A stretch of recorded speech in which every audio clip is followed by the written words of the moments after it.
Cerita diawali dengan memperlihatkan penjara Chornya-Cholmi Rusia yang setelah jagoan mereka Yuri Boyka sudah tidak ada, kini sudah ada jagoan baru bak monster yang memiliki perawakan tinggi besar. Bahkan untuk membawanya saja diperlukan beberapa sipir yang menggunakan alat pengaman untuk mengendalikan si monster ini, dan semua lawan tandingnya dipastikan akan berakhir dengan kematian.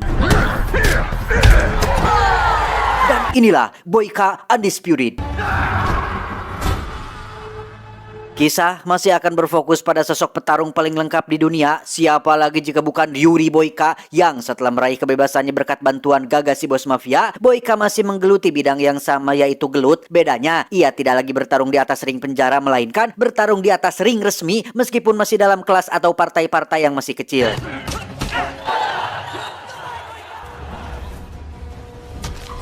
Selesai pertarungan, Boyka selalu menyempatkan diri untuk mengunjungi gereja kecil yang sebagian besar dibangun dari uang hasil pertarungannya, di mana sang pendeta mengatakan bahwa apa yang Boyka berikan itu adalah sesuatu yang baik, tapi apa yang ia lakukan untuk mendapatkannya sama sekali bukan pilihan yang baik. Terlepas dari apapun Boyka menyebutnya sebagai olahraga ataupun seni, tapi seorang petarung sudah pasti akan saling menyakiti satu sama lain, sehingga itu menjadi emutan tersendiri untuk Boyka dalam mempertimbangkan karir dia untuk kedepannya. What good you can do when you're surrounded by that?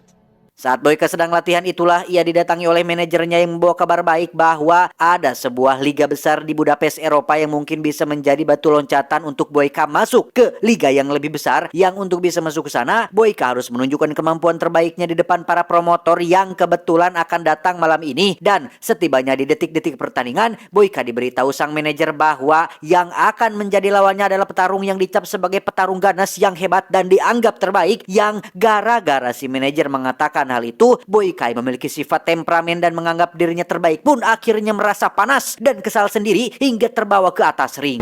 Yuri Boyka!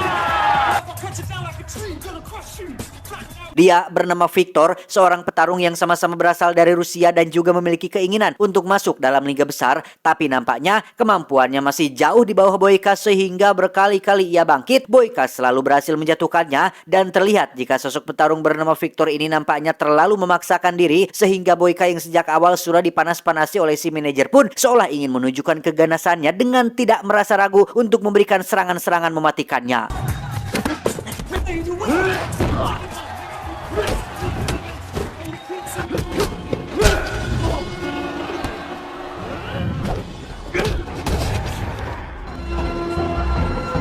Alhasil, para promotor pun tertarik dengan kemampuan Boyka dan ingin agar dia bisa bermain di liga besar yang sebentar lagi akan diselenggarakan di Budapest. Yang ketika Boyka akan pulang, di situ ia melihat betapa ironinya olahraga semacam ini ketika lawannya Victor diketahui mengalami gegar otak dan harus segera dilarikan ke rumah sakit untuk mendapatkan perawatan yang lebih intensif. Dan alangkah terkejutnya Boyka saat baru mendapat kabar jika Victor, lawan tandingnya semalam, dinyatakan meninggal dunia saat dalam perjalanan ke rumah sakit. Boyka yang biasanya arogan dan tak peduli terhadap orang lain pun mendadak sedih dan hulang-hulang memikirkan nasib si Victor yang secara teknis mati gara-gara bertarung dengan dirinya. He's dead. Alih-alih fokus pada pertandingan di Liga Besar, Boyka justru mengkhawatirkan orang di belakang Victor yang ternyata sudah memiliki istri dan kebetulan baru menikah. Yang karena Victor dan sang istri berasal dari negara yang sama dengan Boyka, yaitu Rusia, Boyka pun memutuskan untuk meluncur ke sana demi meminta maaf kepada istrinya secara langsung. Dan mari saya perkenalkan Anda dengan istri dari Victor yang bernama Alma, yang sedang menghadiri acara penghormatan terakhir untuk jenazah Victor suaminya, di mana kita juga akan berkenalan dengan seorang bos mafia bernama, kita panggil saja si bos, yang merupakan orang paling berkuasa di kota kecil ini, sekaligus rentenir yang biasa meminjamkan uang dalam jumlah besar dengan bunga yang juga tidak kalah besarnya.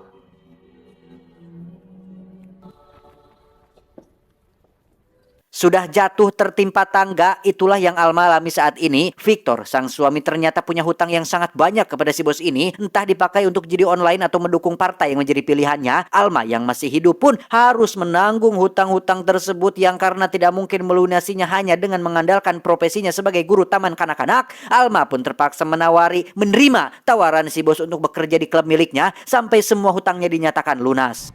What does it matter now? used to the outside. You're going to have to be very careful going across a provisional military check. Boyka akhirnya tiba di salah satu kota kecil di Rusia yang menjadi tempat tinggalnya Alma. Tak ingin buang waktu, Boyka langsung meluncur ke salah satu sekolah yang katanya menjadi tempat bekerjanya si Alma, yang secara kebetulan Boyka berhasil melihatnya secara langsung paras dari ibu guru Alma yang dibawa oleh beberapa pria ke dalam mobil menuju klub milik si bos mafia. Berkat informasi dari penjaga Alma di sekolah, Boyka pun langsung meluncur ke klub yang dimaksud dan menemukan Alma sedang menjadi seorang pelayan yang melayani para tamu. Yang tepat di saat bersamaan ada sebuah pertandingan antara jagoannya si bos yang bernama Igor melawan seorang penantang yang bisa dengan mudah dikalahkan oleh Igor si berokok ini.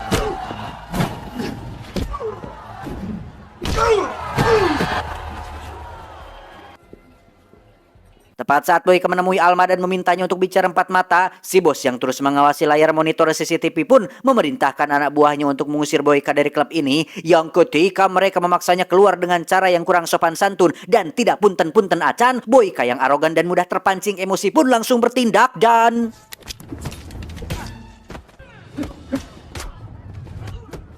Melihat anak buahnya Namru dengan mudah membuat si bos merasa perlu untuk menemui Boyka secara langsung, si bos bisa merasakan jika Boyka bukan orang sembarangan, sehingga ia memilih untuk membiarkannya pergi begitu saja, yang jikalau si bos tahu bahwa yang ada di hadapannya adalah seorang legenda, niscaya ia akan merasa ketar-ketir dengan siapa dirinya berhadapan.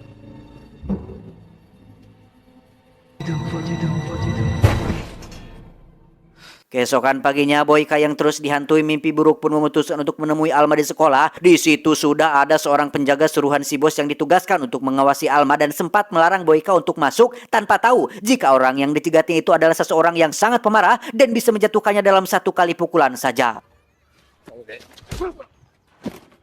Tak ingin banyak basa-basi, Boyka yang seorang gentle pun langsung to the point mengaku bahwa dialah orang yang terakhir kali bertarung dengan mendiang suami Alma, datang ke sini untuk memberikan uang hasil kemenangan, barangkali bisa meringankan sedikit beban. Namun Alma yang masih sakit hati nampaknya belum bisa menerima permintaan maaf Boyka, tapi uangnya bolehlah diterima, yang meskipun insiden ini merupakan bagian dari kecelakaan olahraga, tapi untuk saat ini Alma sangat sulit untuk bisa menerima permintaan maaf tersebut. Beralih ke si bos yang sedang mengobrol dengan ajudannya, ia merasa jika laga tarung di klub miliknya ini makin lama makin membosankan, gak ada gregetnya, tidak ada hiburannya, perlu seorang petarung yang bisa memberikan adrenalin sekaligus menciptakan sebuah atmosfer yang membuat para penonton ingin lebih banyak memasang taruhannya. Dan ya, keinginan si bos langsung diijabah saat itu juga oleh kemunculan Boyka yang datang untuk menawarkan dirinya sebagai petarung yang akan bertanding di atas ring, di mana Boyka bersedia bertarung sebanyak 3 kali pertandingan dengan satu syarat, hutang Alma dianggap lunas dan tak ada lagi ikatan apapun dengan si bos ini. Setelah keduanya sepakat dan Boyka langsung pergi untuk latihan, ajudan si bos pun bertanya tentang alasan kenapa si bos menerima kesepakatan tersebut. Memangnya dia siapa, Dunungan? Kenapa engkau menerima kesepakatan itu? Si bos pun langsung menjawab, apa kau tidak tahu orang yang sudah menghajarmu itu adalah seorang legenda penjara yang dijuluki sebagai petarung paling lengkap di dunia. Dari informasi sumber yang terpercaya, si bos sudah bisa memastikan jika itu adalah Yuri Boyka. 3 kali dia bertarung di atas ringnya, si bos sudah pasti akan mendapatkan untung besar dan menarik lebih banyak pengunjung untuk menonton laga tanding fenomenal tersebut. Slava, don't you know who Yuri Boyka is? Kembali ke Boyka yang ujug-ujug didatangi Alma, bertanya kenapa engkau bertarung untuk melunasi hutangku yang tak terkira. Boyka menjawab, ini bukan tentang hutangmu atau cari perhatian semata. Aku bertarung untuk diriku sendiri, demi untuk menebus dosa-dosaku yang tak terhingga, yang jikalau engkau keberatan, terserah. Yang jelas, itikat baikku ini pastinya tidak akan sia-sia. Karena tidak tahu di mana tempat latihan yang bagus, Boyka pun mendatangi sebuah boxing club dekat warung Pak Agus. Baru saja memukul samsak dengan sangat fokus, muncullah seorang petarung amatir yang langsung ngabangus. Petantang petenteng melarang Boyka dengan cara yang kurang halus, sehingga jangan salahkan Mas Firdaus apabila dia langsung tumbang dan harus diinfus.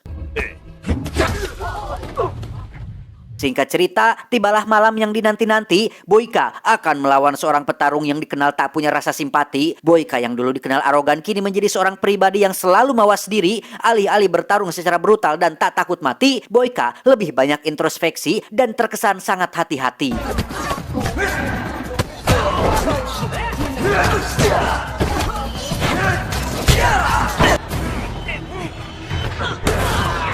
Dan ya, Boyka seketika teringat dengan insiden yang telah lalu. Ia memutuskan untuk tidak melepaskan pukulan terakhirnya setelah melihat ekspresi lawannya yang penuh pilu. Ia pun berlalu ke belakang stage dengan Alma yang disuruh si bos untuk berikan minum dan sepotong bolu. Melihat Boyka lelah bertarung membuat Alma mulai merasa sangat terharu, sehingga ia pun mengundang Boyka ke sekolah tempat mengajar dan mengizinkan Boyka berlatih di salah satu ruangan latihan yang biasa dipakai oleh mendiang suaminya dulu.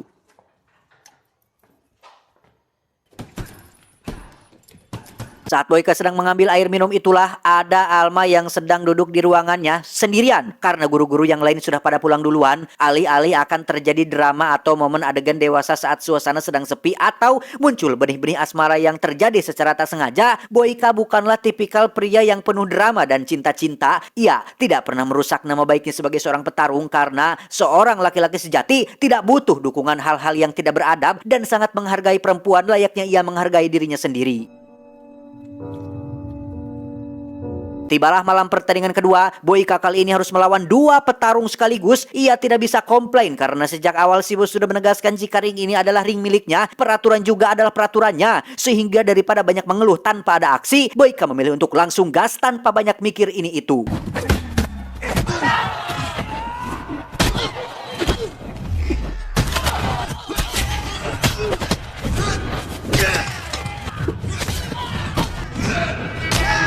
Dan ya, sungguh luar biasa Boyka berhasil menumbangkan dua petarung bersaudara itu dan meraih kemenangan sekaligus teriakan para penonton yang membuat si bos merasa jika Boyka ini terlalu kuat untuk petarung-petarung kroconya, yang alhasil ia pun memanggil wakil kepala penjara Cornya Colmi, memberikannya beberapa gepok uang untuk bisa membawa si petarung monster keluar dari penjara dan bertarung dengan Boyka di atas ring tersebut.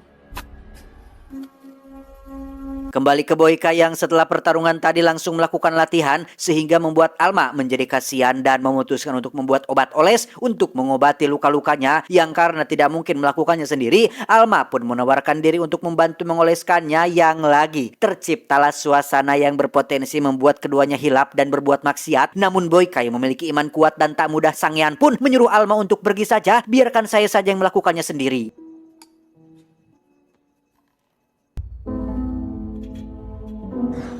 Bertolak belakang dengan Boyka, si bos adalah sosok laki-laki yang mudah sekali berbuat tindakan mesum yang hal itu dibuktikan ketika dia mencoba untuk mencium. Namun karena masih punya harga diri, Alma pun menolak ajakan tersebut sebelum si bos menyodorkan uangnya terlebih dahulu. Loh, dan inilah pertandingan terakhir Boyka. Ia akan melawan jagoannya si bos yang katanya selalu menjadi juara bertahan di ring ini, bernama Igor, petarung songong yang cukup pedegong. Igor sangat berambisi untuk mengalahkan Boyka, tapi ambisinya ternyata tidak sebesar kemampuannya, sehingga Boyka mampu mengalahkannya dalam waktu kurang dari 1 menit saja.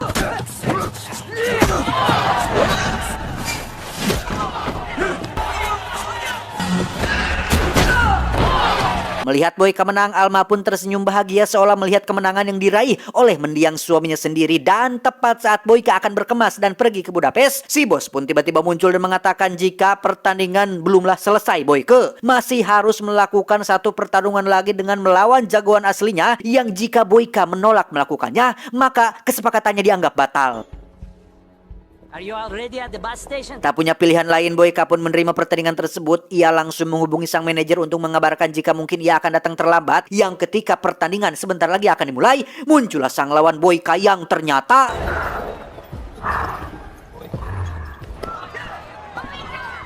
ya, dia bernama Cosmar, sosok petarung yang memiliki perawakan seperti monster. Dengan stamina yang sudah terkuras di pertarungan sebelumnya, Boyka jelas nampak kewalahan, bahkan setiap serangan yang dilayangkan seolah tak mempan terhadap sosok si Cosmar ini.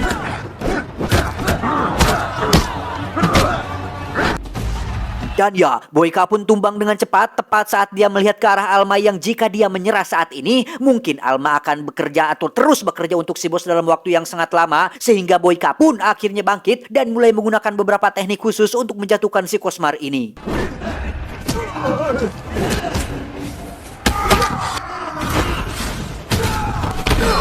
Pada akhirnya, Boyka, sang petarung paling lengkap di dunia, berhasil mengalahkan Cosmar si monster. Namun masalahnya sekarang adalah Alma dibawa paksa oleh si bos tepat saat para penjaga diperintahkan untuk memukulinya. Dan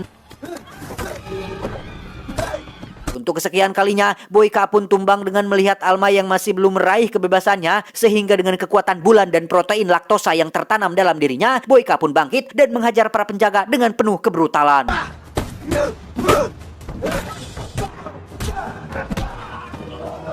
Setelah semua penjaga berhasil dilumpuhkan, tibalah Boyka pada momen yang menjadi kebiasaan, yaitu saat penjahat menyandra seorang wanita dan mengancam tokoh utama dengan sepucuk pistol, yang karena Alma bukanlah benalu dan beban yang bisanya hanya teriak-teriak saja. Tidak seperti itu ya. Ia pun menggigit tangan si bos sehingga Boyka berhasil menyelamatkan Alma dan membunuh si bos tepat saat para polisi datang ke TKP, yang pada akhirnya Boyka berhasil membuat Alma bebas meski dirinya harus kembali di penjara untuk waktu yang sangat lama. 6 bulan kemudian, Boyka yang kembali mendekam di penjara Chornya Chormi pun mendapat kunjungan dari Alma yang ingin berterima kasih sekaligus menunjukkan gambar buatan murid-muridnya, yang nampaknya Boyka memang tidak ditakdirkan untuk hidup di luar, di darat ataupun di laut, melainkan harus hidup di penjara dengan kembali menjadi sang legenda petarung paling lengkap di dunia, yakni Yuri Boyka.